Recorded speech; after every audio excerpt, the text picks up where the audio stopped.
Hello, everybody out there in YouTube land, all my lurkers and all my peeps in the chat, and all my peeps that'll check it out on Memorex later. Glad to have you with us today. Sultry day here in Indiana. Cloudy, but temperatures up in the upper 80s, heading for the 90s today. Going to be muggy and hot. Little breeze blowing. See the leaves twitching on the trees, but it's not enough to make a difference. At least it's not snow. Got to be grateful for the good things, I guess. Gee whiz, not a whole lot going on here in the hacienda today. We've got the garden growing, and I've been out and checked on that this morning. I'll be doing some work out there in the next couple of days. Some things to gather and some cleaning out of the beds that I need to do. So just kind of plugging along on it as I can. And I need to get the yard mowed. That's a constant job, seems like. You don't ever get enough of that done. But other than that, everything moving along pretty good. I put up another Storytime video, so if you all are into my Storytime videos, you need to check that out. I did that in the wee hours of the morning. You know, sometimes the mood just strikes me. You just never can tell. But we got a lot of news to bring you today, so I'm going to go ahead and hop right on into it. First one that I've got is off of the BizPac Review, and it says DNC exposed for using anti-gay language in WikiLeaks email bust. Liberals shrug. DNC email leaks just keep getting better and better. WikiLeaks' latest email dump revealed May 20th message from Jordan Kaplan, National Finance Director for the Democratic National Committee, in which he told Zach Allen, "I love you too. No homo. Pew." Huh? It is no homo an appropriate work-related pastime for a DNC finance chair? Seems rather homophobic. It was put up on Twitter by Ken Ackerman.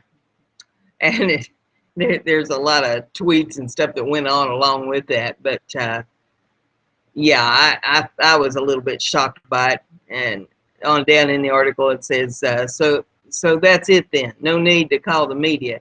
Not that they care. This is the Democratic Party we're talking about after all. Man, very people they're trying to get to vote for them, they slam. Interesting. So we had that one, and then let me see here. We got another one on the emails. I'll go ahead and read that one. Natural news. Dirty deeds. Leaked emails reveal how Clinton conspired with the DNC to destroy Bernie Sanders, the only anti-Monsanto candidate. There was only one candidate for president who openly talked about labeling GMOs and dismantling powerful banks and corporations. That candidate, Senator Bernie Sanders, was targeted for character assassination and reputation destruction by none other than the Democratic establishment puppet masters, new leaked emails show. A deep, dirty conspiracy between Hillary Clinton and Debbie Wasserman Schultz coalesced into near criminal plot to destroy the reputation of Senator Sanders through an astonishing array of dirty deeds intended to obliterate Sanders' chances of winning the Democratic nomination. The emails come from accounts of 7 DNC officials, reported Daily Caller. Communications Director Louis Miranda, National Finance Director Jordan Kaplan, Finance Chief of Staff Scott Calmer, Finance Director of Data and Strategic Initiatives Daniel Parrish, Finance Director Alan Zachary, Senior Advisor Andrew Wright, and Northern California Finance Director and the Finance Director of Northern California, Robert Stowe. The emails reveal the astonishing sleaze reflected throughout the inner workings of the Democrat establishment, where the entire system was all in for Hillary long before voters had any opportunity to weigh in on their preferred nominee. In essence, these emails reveal the Democratic establishment to be a corrupt criminal regime of political Gestapo, shock troops working solely for the interest of Hillary Clinton, the most satidious, traitorous crook ever to seek the office of president. Not coincidentally, Hillary Clinton is also an ally of Monsanto and the biotech industry, and Bernie Sanders was openly opposed to Monsanto and the corrupt banksters to whom Hillary also panders with her corruption. So the Hillary Clinton DNC destruction machine is actually just an extension of the Monsanto destruction machine, which specializes in character assassination and sleaze operations thanks to the biotech mercenary scum slingers like John Ensign, who was allied with Forbes.com to destroy all anti-GMO activists. Mocking Jew Bernie, dirty leaks to the press and other tactics from the DNC. Mocking Jew Bernie and attacks his religious faith from the DNC CFO Brad Marshall. It might or see, this doesn't read correctly, but I'll read it as it's written. It may, no difference, but for Kentucky and West Virginia, we can get someone to ask his belief. Does he believe in God? He had skated on saying he has a Jewish heritage. I think I read he is an atheist. This could make several point differences with my peeps. My Southern Baptist peeps would draw a big difference between a Jew and an atheist. Leaking dirt on Bernie Sanders to the Wall Street Journal in order to destroy his credibility. Note that this is the DNC deliberately sabotaging a Democrat candidate who was wildly popular with progressive voters.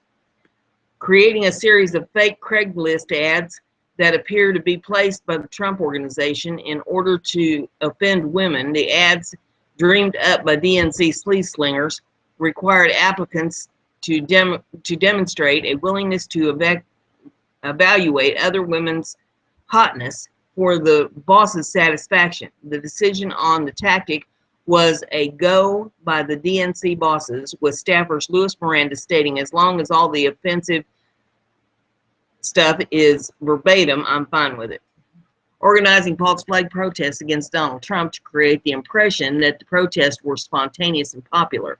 Plus, there's a whole list of more DNC dirty deeds from this story at the Gateway Pundit. DNC member killing horses for insurance money.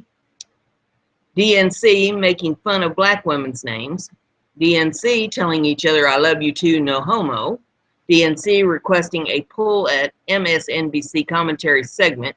DNC controlling the narrative with the time-release stories. DNC conspiring to create false Trump information and release it with Reuters. DNC Hillary supporters infiltrated Sanders' campaign. DNC members going to complain to Morning Joe producers about his mentioning of a rigged system. DNC discussing their relationship with NBC, MSNBC, CNN, and how to get better treatment. Super PAC paying young voters to push back online Sanders supporters, paid shills. DNC Chair Debbie Wasserman Schultz having an off-the-record meeting in MSNBC President Phil Griffin's office. DNC discussing Hillary's policies as unfeasible. $200,000 for a private dinner with Hillary, offering to send interns out to make a protest against the RNC, faking outrage and pasting in a video later, a mole working inside of the Sanders campaign, bringing up Sanders' religion to scare the Southern voters, possible money laundering by moving money back and forth bypass legal limits. Politico writer sending his stories to the DNC before he sends them to his editor. DNC feeding CNN the questions if they want to be asked in interviews, or questions they want to be asked in interviews. Creating a fake job for a Trump business to paint him as a sexist. DNC is upset that their allies didn't send in protesters, so they sent out interns. Clinton Foundation quid pro quo worries are lingering will be exploited in general. $50,000 Lawrence Benison regarding BuzzFeed and the DNC connection. Draft linking news articles about Trump to use as negative press. Consultant calling Megyn Kelly, a bimbo, has PDF attached that says the same. DNC trying to get away with violating the Hatch Act.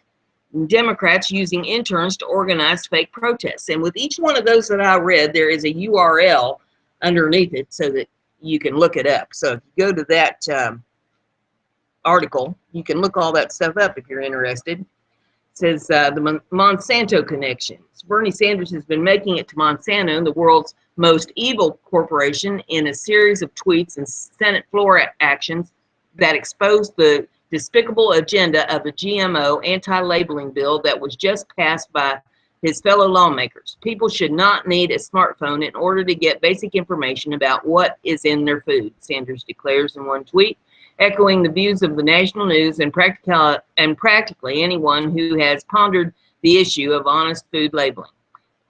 In another, more aggressive tweet, Senator Sanders blasts the Monsanto puppet in the U.S. Senate, saying that Stebnow Roberts' GMO labeling bill was bought and paid for by Monsanto and the Grocery Manufacturers Association.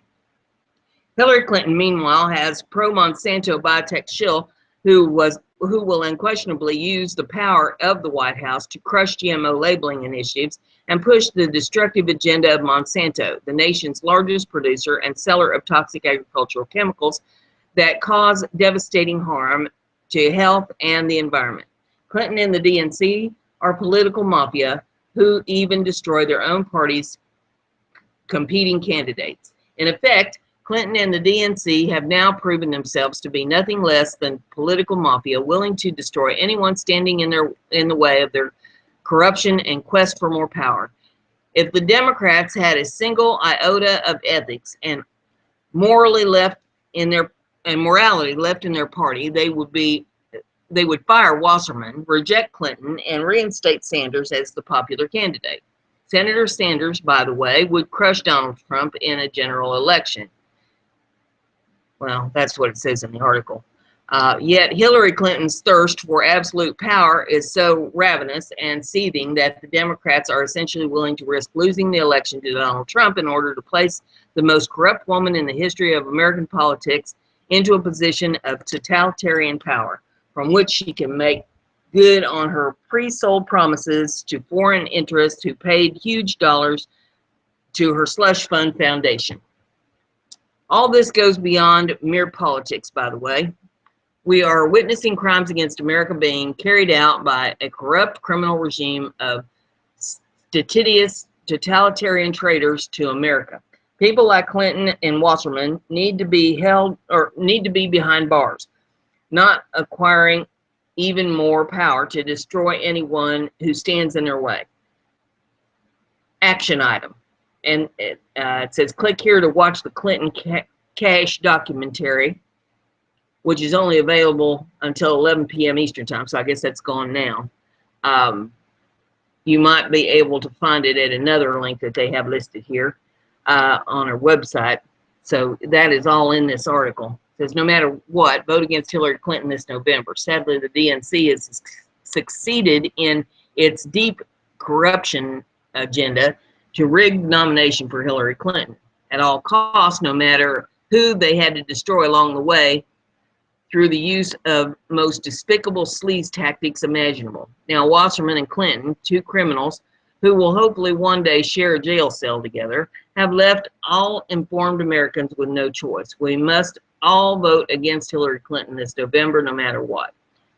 It's not even enough to just stay home and not vote at all, by the way. I realize that's common response from people who wanted Bernie Sanders and are now rightfully incensed and betrayed that Clinton and the DNC have fraudulently stolen this election from the voters. No, this November you must do whatever it takes to drag yourself to the voting booths and deliberately vote against Hillary Clinton by voting for her opposition.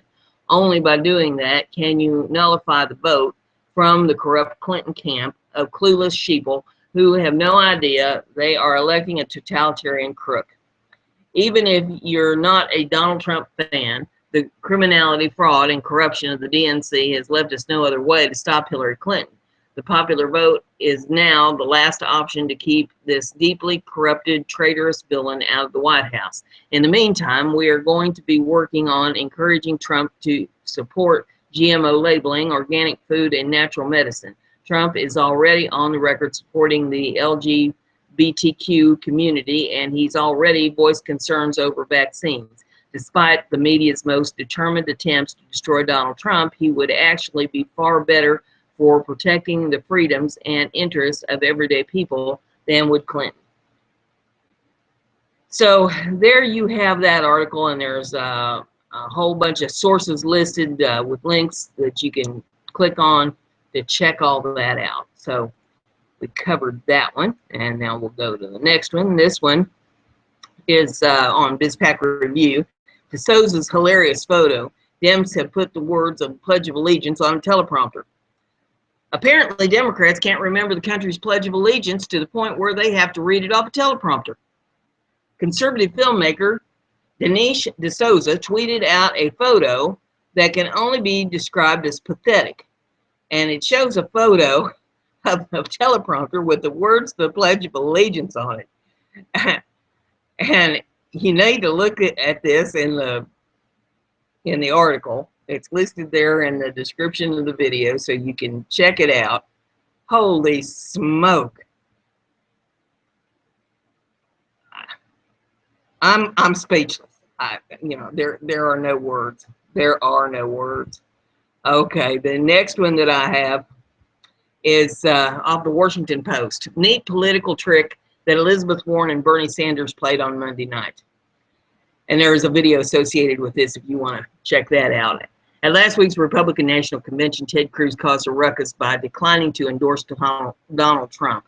The crowd erupted in boos, and the narrative centered around a divided party. The divided party narrative was already firmly in place by the time liberal crusaders Elizabeth Warren and Bernie Sanders took the stage Monday night at the Democratic National Convention in Philadelphia, thanks to a trove of leaked DNC emails showing party officials working against and speaking negatively about Sanders during the Democratic primary. Warren and Sanders did nothing to exacerbate those tensions like Cruz did. They didn't necessarily diffuse them either. Instead, the case for Clinton from both Warren and Sanders basically boiled down to this: Clinton is right on the issues that are important, and she's better than Trump. Warren spent much of her speech dismantling Trump, something at which she has become adept. Toward the end, she spent some time running through the issues on which Clinton is right. She punctuated each issue mentioned by saying, "And we're with her." Hillary will fight to make sure discrimination has no place in America, and we're with her, Warren said. We believe that no one who works full-time should live in poverty, Warren said. Hillary will fight for raising the minimum wage, fair scheduling, paid family and medical leave, and we're with her. Sanders did much of the same thing, running through a litany of issues. Many of his Clinton comments begin with Hillary Clinton understands or Hillary Clinton recognizes, and were contrasted with Trump's position on the issue. At the end of Sanders' speech, he finally provided the kind of personal, full-throated endorsement of Clinton that had been absent from the speeches to that point. Hillary Clinton will make an outstanding president, and I am proud to stand with her tonight, Sanders concluded. Both Warren and Sanders played things smartly, litigating the sins of DNC and being too defensive about Clinton risk inflaming the passions of Sanders supporters in the room, some of whom made their voices heard even as their liberal heroes were speaking. They smartly combined their mentions of Clinton with mentions of issues that have broad liberal support, making it harder for the crowd to boo and sow discord. After all, how can you boo a higher minimum wage, action on climate change, and democratically appointed Supreme Court justices? And Sanders provided his most passionate support of Clinton at the very end of his speech when the crowd was bound to cheer loudly. None of which is perhaps surprising. Sanders and Warren were given tough tasks on Monday night, and neither of them would have been well advised to tell Sanders backers that they were being ridiculous, as comedian Sarah Silverman so bluntly said. earlier Monday night. Doing so would have clearly been a receipt or a recipe for Cruz-esque show of disunity. Sanders backers could have turned on either of them quickly. And it bears noting that the somewhat tempered support is hardly just a Democratic thing. Republicans spent much of their convention last week deriding all the alleged horrors of a Clinton presidency rather than providing character witnesses for Trump. Nor was it entirely necessary for Warren and Sanders to tell Sanders supporters to stop being ridiculous. While delegates are a vocal bunch, polls show as many as 9 in 10 Sanders backers are on board with Clinton for the general election, a strikingly fast rallying effect that is actually faster than it was after a lengthy 2008 primary between Clinton and Barack Obama. The delegates in the room were a different story. Yes, but after they officially vote for the party nominee this week, it's kind of a moot point. Still, it's important to note that the divisions in the Democratic Party weren't totally healed on Monday night. Warren and or Sanders arguably would or could have expended some political capital to make that so, but they opted to live to fight another day for a progressive cause, which is probably what they had to do given the very real tensions in the room they were speaking in. So there you have that one. And the next one that I have, we're going to start going around the world. This one is in Japan. There was a knife attack and at least 19 dead in Japan. At least 19 people were killed and 26 injured in stabbing spree that at a facility for disabled people west of Tokyo, making it one of Japan's deadliest mass killings since World War II. 9 men and 10 women, ranging in age from 18 to 70, were killed in the attack. Officer Satomi Hirihana of the Sagamihara Fire Department confirmed the death toll at Tuskil Yamariran facility in Sagamihara, a residential area approximately 40 kilometers or 25 miles west of the capital. Satoshi Yamasuto, a 26-year-old who worked at the facility until February, broke in through a window about 2 a.m. Tuesday. Or it would have been 1 p.m. Eastern time on Monday.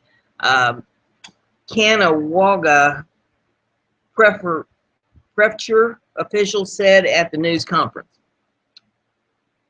Police said they received a call from an employee of the facility reporting the attack, according to state broadcaster NHK. About 3 a.m., Yamasuto turned himself in at the Sagamihara police station carrying a bloodstained knife and cloth, officials said. He had been working there since 2012. Makoto Rich of the New York Times Tokyo bureau chief told CNN. It is unclear what he did there, nor if he resigned or was fired from his job at the home. He had trained to be a teacher, and former colleagues said he was a personable and good with children. Neighbors were shocked to hear of his involvement in the incident. While the motivation for the attack remains unknown, Rich reported that the suspect had taken a letter to the Japanese legislature outlining a society in which euthanasia of the disabled was accepted. The suspect handed a letter to the staff at the official residence of Tadanorai Oshima, the chairman of the lower house in Japan's parliament, in February. The House's secretarial office has confirmed, but CNN has not been able to independently verify the contents of this letter. Of the 26 injured, 13 are severely hurt, according to a local fire official. 10 suffered moderate injuries, and the remaining 3 minor injuries. They are being treated in a number of local hospitals.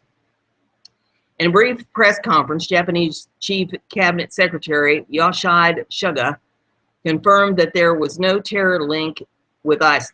He added that the government would analyze information from the city government and the police department, and that the Ministry of Health, Labor, and Welfare would ensure this kind of incident does not happen again. The 7.5-acre site in the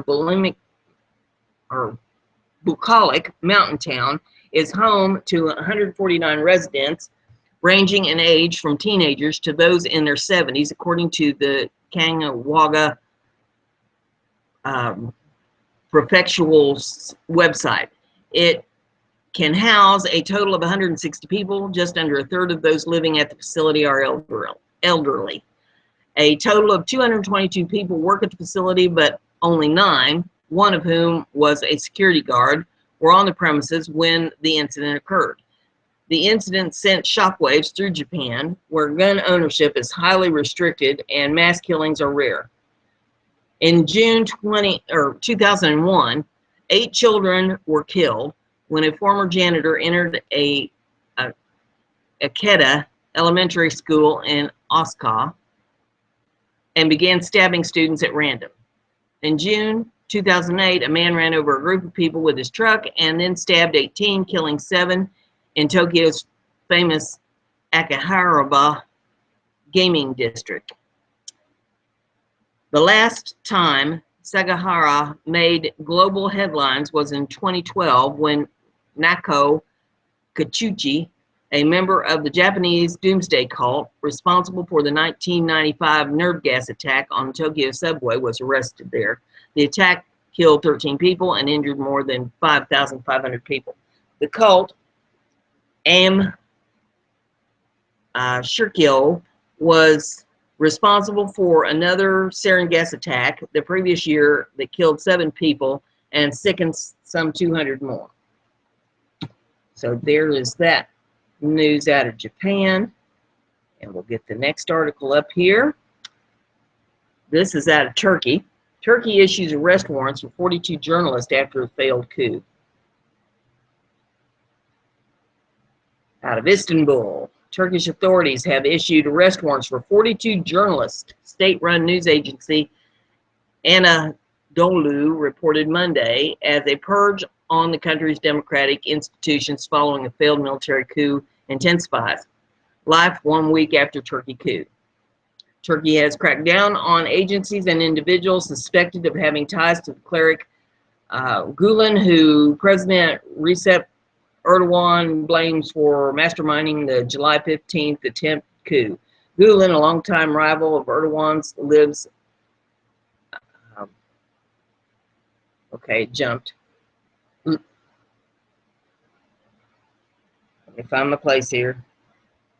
Lives in self-imposed exile in the United States. An official from Erdogan's office said prosecutors have requested the journalist's arrest to shed light on the coup plot. Obviously, this isn't related to journalist activities, but possible criminal conduct, the official said. Turkish writer Nazilli Elek was among those on the list, and Alandu reported. Turkey to disband presidential guard unit following coup attempt. The warrants were issued after authorities fired or suspended at least 50,000 people from Turkey's institutions and security forces last week. They included judges, teachers, police, and journalists. Some journalists said officials are intimidating them following the coup. Crackdown on satirical magazine. Turkish satirical magazine Le Monde, often compared to France's Charlie Hebdo, said the government had prevented it by a court order from publishing its edition following the coup, adding it was also facing other threats. The issue of Le Monde that was banned from publication featured a cartoon on the cover of Turkish soldiers facing off against anti-coup protesters pushed toward each other by giant hands. The magazine's editor-in-chief, Zafir Aknar, defended the cartoon on the banned issue. The cover says this isn't a battleground for Erdogan or Fethullah Gulen. This is our country, Aknar said. When the cover was tweeted ahead of publication, protesters gathered at the magazine's offices saying, "Don't you know what happened to Charlie Hebdo?" Apparently a reference to the 2015 gun attacks in Paris that killed 12 people. We should always take political Islamist threats seriously because they do as they say, Aknar said. If not today, tomorrow, when there's an opportunity. And there is a picture, or well, there's a video with the picture that they're talking about in this article, if you care to check that out.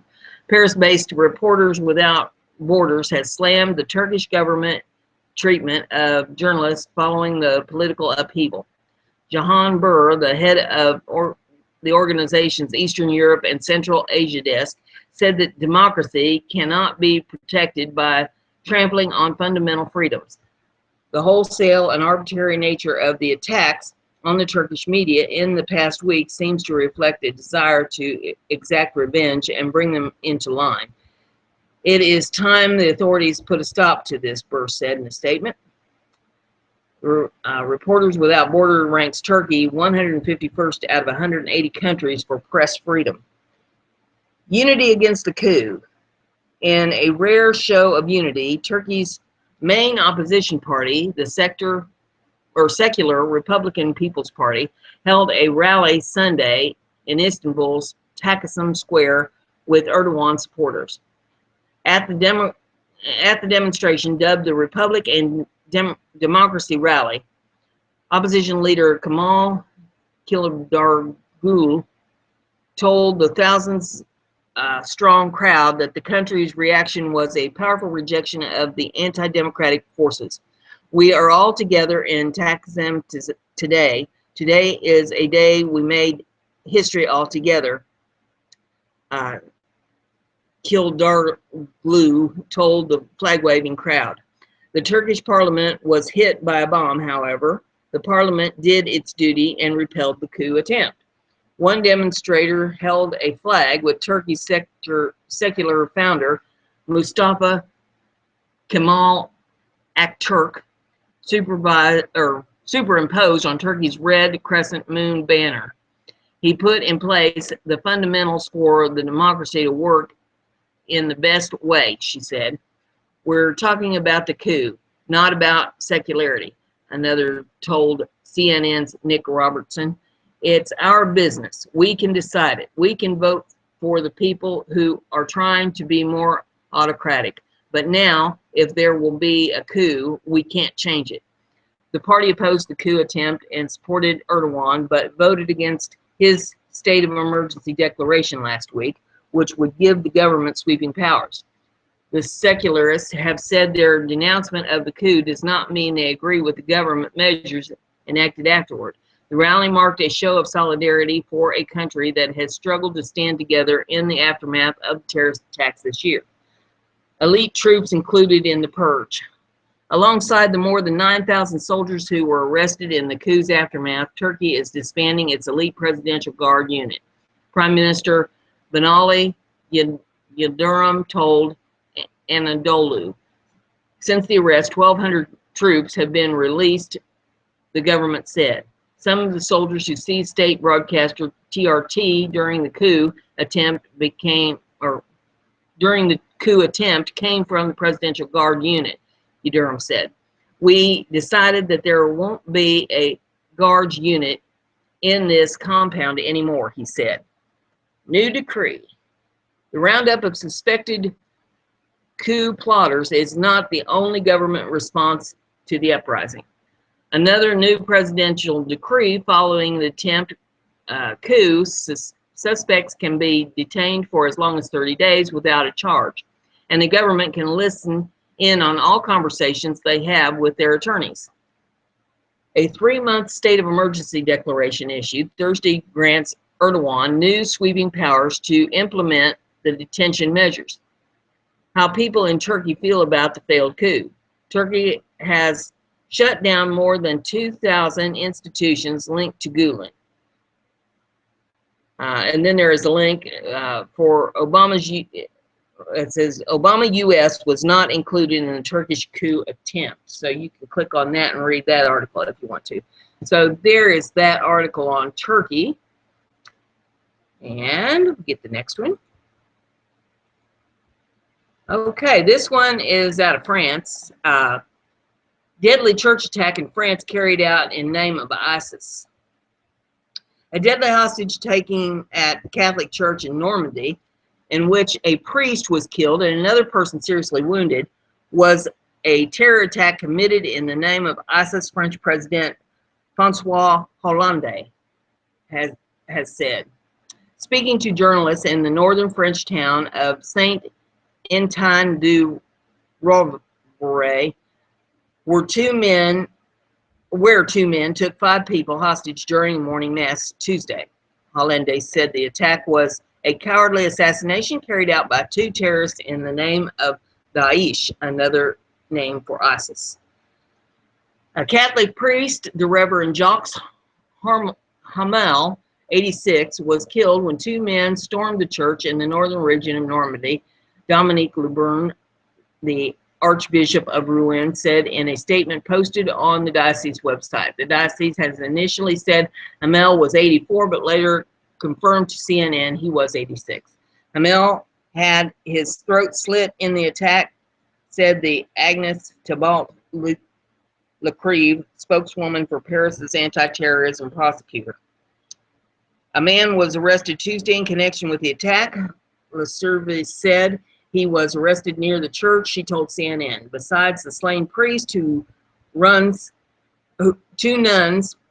and 2 churchgoers were taken hostage. CNN French affiliate BFM TV reported. One of the hostages was seriously wounded and is between life and death. French Interior Ministry spokesman Pierre-Henri Bendet told reporters. The situation ended when the 2 attackers were shot dead by police. The 2 killers came out and they were neutralized, he said. Hollande, ISIS has declared war on us. The priest killing comes on the back of a string of violent attacks across Europe in recent days, some claimed by the Sunni terror group ISIS, most notably an attack in the French city of Nice less than 2 weeks ago that left 84 dead. France has been under a state of emergency since the Paris terror attacks in November last year. A French police source told CNN that one of the church attackers had tried to go to fight in Syria last year, but had been stopped in Turkey by authorities there. He was then deported to France and sent to prison in May of 2015 before he was released, placed under police surveillance, and forced to wear an electronic monitoring tag. According to French intelligence source, the attacker tried to enter Syria twice after becoming radicalized following the Charlie Hebdo magazine office attacks in Paris. The attacker was associated with Maxime Hochard, a French jihad who appeared in an ISIS beheading video in 2014, the source said. Trouble keeping track. French authorities have struggled to monitor thousands of domestic Islamic radicals on their radar in response to the heightened terror threat. Hollande has vowed to double the number of officials charged with the task. More than 10,000 people are on their Fiche S list, used to flag radicalized individuals considered a threat to national security. Speaking to reporters, Hollande said, Daesh has declared war on us. We have to win that war. The ISIS-linked Amaq news agency released a statement Tuesday posted by the group's supporters claiming that Normandy attackers were the terror outfit soldiers. The statement uses language similar to the wording that Amaq recently adopted following the Nice, France attacks, the southern Germany stabbings, and the suicide attack on the German music festival. CNN cannot independently confirm the claims, and there are no evidence has surfaced showing ISIS had been in direct contact with the attackers. Hollande urged the public to remain unified in the face of the threat. All people feel affected, so we must have cohesion. No one can divide us, he said. Terrorists will not give up on anything until we stop them. He expressed his sympathies to the Catholics and also met with Special Forces personnel who responded to the attack. Paris anti-terror prosecutor has taken over the investigation into the attack, France's Interior Ministry said in a statement. Vatican condemns killing. The Vatican has condemned the attack, calling it terrible news on the back of a string of recent violent attacks in Europe. It said the Pope had been informed of the attack and shared the pain and horror in response to the absurd violence. The statement said the violence was particularly horrific as it had taken place in a church, a sacred place where the love of God is announced. Laverne said in a statement that the Catholic Church cannot take up any other weapons but prayer and brotherhood among men. He called on the faithful to lower their arms before violence and to become an apostle of civilization of love. Other religious leaders were quick to condemn the violence, with the Archbishop of Canterbury, Justin Welby, tweeting, "Evil attacks the weakest, denies truth and love, and is defeated through Jesus Christ. Pray for France, for victims, for their communities." And there's that article out of France. And the next article that I've got here: suicide bombers hit peacekeeping base in Somali capital, 13 dead. And this is off of Rutgers. Suicide bombers killed at least 13 people at the gates of the African Union's main peacekeeping base in Somali capital, Mogadishu, on Tuesday, police said, in an attack claimed by the Islamist militants of al-Shahab. The force of the explosion shattered windows at the nearby airport, showering arriving passengers with glass, and forced the suspension of flights, police and witnesses said. Police said the first attacker detonated a car bomb, and the second tried to storm the base on foot, but was shot and exploded at the gate. At least 13 people, mostly security forces, died in the two car bomb blasts, and 12 others were wounded. Abdur Omar, I hope I pronounced that somewhat correctly, police officer told Rutgers. The guards were caught in the blast as they escorted UN personnel to the base, which is known as Al-Ain, he added. Al-Shahab, an Islamist militant group linked to Al-Qaeda and fighting to topple Somalia's Western-backed government, said it set off two car bombs. The African Union's AMISOM force said on Twitter it condemns the senseless attacks that aim to disrupt and cripple the lives of ordinary Somalis. There was no immediate comment from the United Nations. People arriving on international flights said the blast shattered the windows in the airport buildings. We were greeted by two loud blasts. The glass of the airport building fell on us, said Ali Nur, who had just got off the plane from Nairobi. Al-Shahab regularly attacks AMISOM, which is made up of about 22,000 military personnel from Uganda, Kenya, Ethiopia, and other African countries, helping to support Somalia's government and army. The country in the Horn of Africa was plunged into anarchy in the early 1990s following the toppling of military dictator Mohammed Said Barre. And there's a picture showing the blown up area and the vehicle. So if you want to see that, you can pull that one up. The next article we have, this is off Quartz. Turkey's president is using the failed coup as an excuse to snuff out secular democracy. In the immediate aftermath of the Turkish military attempted coup on July the 15th, the international community responded with relief. While many people within Turkey outside of it are no fans of President Erdogan's authoritarian regime, the bloodshed and chaos that would have resulted from the government overthrow seemed like the worst of two options. But a little more than a week after the failed coup, it's clear that the Turkish president is taking advantage of it in an attempt to gain absolute power in Turkey, enacting draconian measures and targeting any person or institution who might act as a voice of dissent. As Turkey moves toward dictatorial rule, here's the international community needs to know. Turkey has so far used its newly declared state of emergency to force the closure of 2,341 institutions, including universities, charities, hospitals, and labor unions. What does this have to do with the coup attempt? The government says that It's targeting institutions believed to support exiled cleric Gulen, whom Erdogan has accused of orchestrating the coup. But a look at the list suggests that a great many could have no relationship with the coup attempt, even if they could be linked to Gulen movement by circumstantial evidence. The list includes the famous journalist and writer foundation KYM, the largest humanitarian organization in Turkey, and the Turkcder Foundation, behind the world-renowned International Festival of Language and Culture, which was implicitly endorsed by President Obama and United Nations General Secretary Ban Ki-moon this year.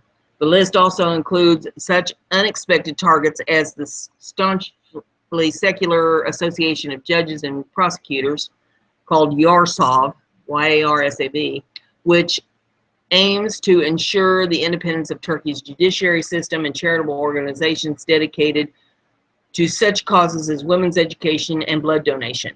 The fact that 1,043 private schools, 109 student dormitories, 1,229 foundations and associations, 15 universities, 35 medical institutions, and 19 labor unions have been closed down suggests that Erdogan government is aiming for a complete extermination of Gulen movement along with any other voices of dissent. Such measures, of course, are grist for the mill for conspiracy theorists who claim that the attempted coup was orchestrated by Erdogan to annihilate his rivals. How many people have been arrested or detained so far? According to the latest update on Saturday evening from President Erdogan, Turkish government detained, I'm sorry, I got distracted. Now I lost my place. The Turkish government detained 13,165 people during the first week after the coup attempt. Out of that number, 8,883 were army personnel, 2,101 were judges and prosecutors, 1,485 were police officers, and the rest were civilians. Among the 13,165 detainees, 5,863 have been placed under arrest, including at least 123 Army generals or admirals. Some claim the number of generals and admirals under arrest to be as high as 163. How is the fallout affecting people who haven't been detained or arrested? An estimated 53,000 government workers have been fired or suspended. Even more people are likely to lose their jobs with the closure of thousands of non-government institutions. Already some 11,000 passports belonging to state officials, Turkish, have been voided. The government has called back some civil servants from leave, and citizens are required to show proof of employment when they try to leave the country. Both of these measures have been enacted under the pretext of preventing Gulen movement supporters escaping prosecutions, Turkish. All this suggests that the government has an even larger list of people it plans to detain and arrest and is trying to keep them within Turkey. Has there been any pushback from other Turkish politicians? Turkish opposition parties were already ineffective even before the coup attempt. The main opposition party, CHP, is trying to mobilize people in order to stand against both the coup and Erdogan's reverse coup, but the party's chances of success are dim. A few politicians within Erdogan's own party have expressed concern about the breadth of powers given the government under new state of emergency law. Speaking to CNN, Turkish television Deputy Prime Minister Nurettin Kentelay suggested that the powers were hair-raising and pledged that the government would not put them to use. However, the first statutory decree, which closed down all institutions believed to be linked to the Gulen movement, suggests that Erdogan will not shy away from making use of the new legal framework.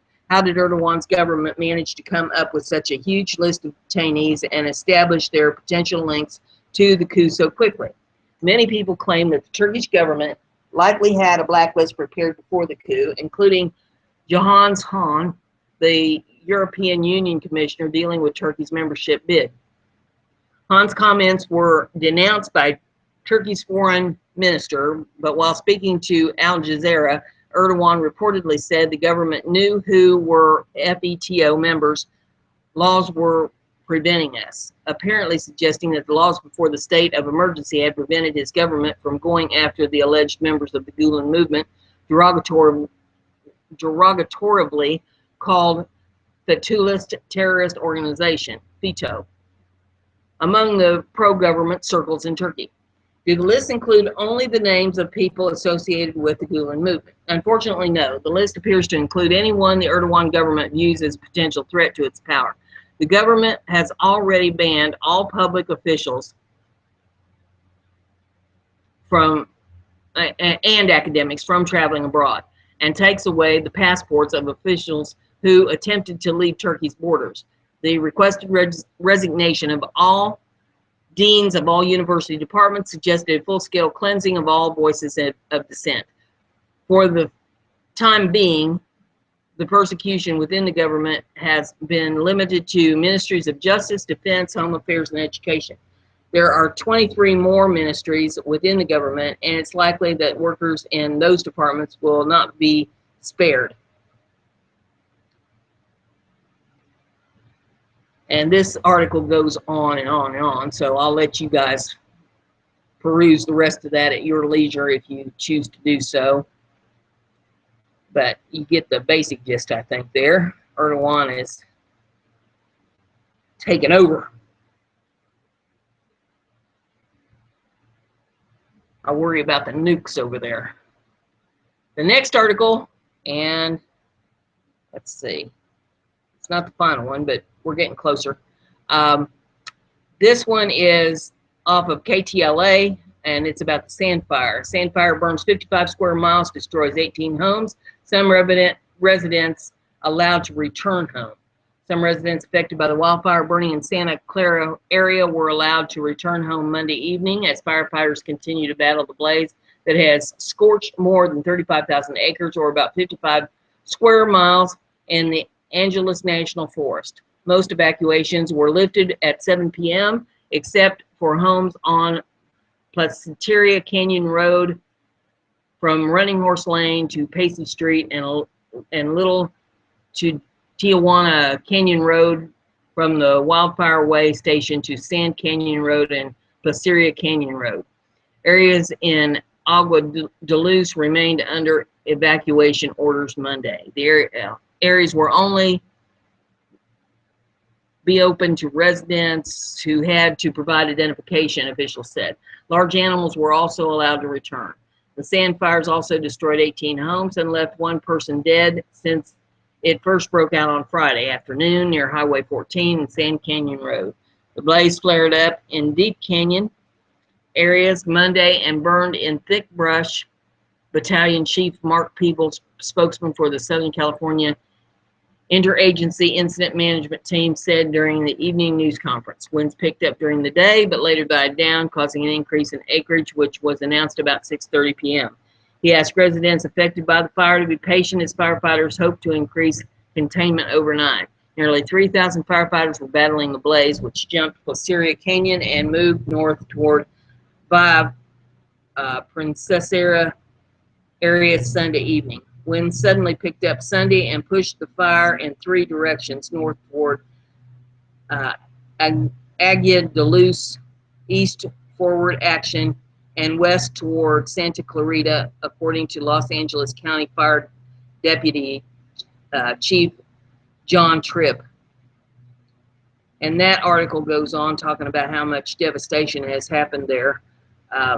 So if you want to see some pictures of it and read the rest of that article, it's there in the description of the video for you. And then I had one more I wanted to cover. And you may have heard here a while back that General Mills flour had a recall. Well, they've expanded that. And this is off CNN. More E. coli cases prompt General Mills flour recall expansion. And there's video associated with this if you'd like to watch it. But it says General Mills on Monday announced another expansion of its flour recall. The move was prompted by an announcement from the U.S. Centers for Disease Control and Prevention that 4 more individuals from 2 different states, Minnesota and Wisconsin, have developed E. coli illness linked to the flour. One of those individuals is suffering from type kidney failure called hemolytic uremic syndrome. This results from E. coli illness that lasts longer and are more severe, according to the CDC.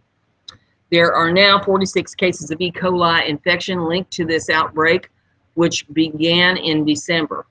The most recent illness reported began on June the 25th. Symptoms can include stomach cramps, diarrhea, vomiting, and fever that can last 5 to 7 days. Individuals who are very old or very young and those with compromised immune systems have an increased risk of becoming ill.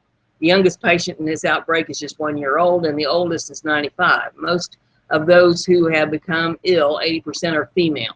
Gold Medal, Wondra, and Signature Kitchens flour are included in the updated recall announcement. The expansion announcement today includes select production dates through February 10th of 2016, according to the company. Previously, the recall was for products produced between November 4th of 2015 and December 4th of 2015. The specific items recalled include some previously identified Betty Crocker cake mixes are listed on the General Mills website. None of the recall flour should be used, sold, or consumed. General Mills initially announced a recall of 10 million pounds of flour in June, which it said at the time was out of an abundance of caution because it was possibly linked to the outbreak. Earlier this month, the company expanded that recall. It says consumers should not eat uncooked dough or batter made with the raw flour. So there you stand notified. If you've got any of that flour, you need to get rid of it. So there is the news for July the 26th, 2016. I hope y'all enjoyed the broadcast today. And even though the news that we have to throw out there is not very good, we are at least educated by it. And we are above ground today, which is more than some people can say. So be grateful for what you have. Count your blessings. Be good to one another. Look people in the eye when you talk to them. Mean it when you ask them a question. Listen for their answer. You got 2 ears, 1 mouth. Use your ears twice as much as you use your mouth. And with that, we'll call it a day. And we'll see you back here at noon tomorrow on Level Headed News for the next edition. Thanks for listening. Bye.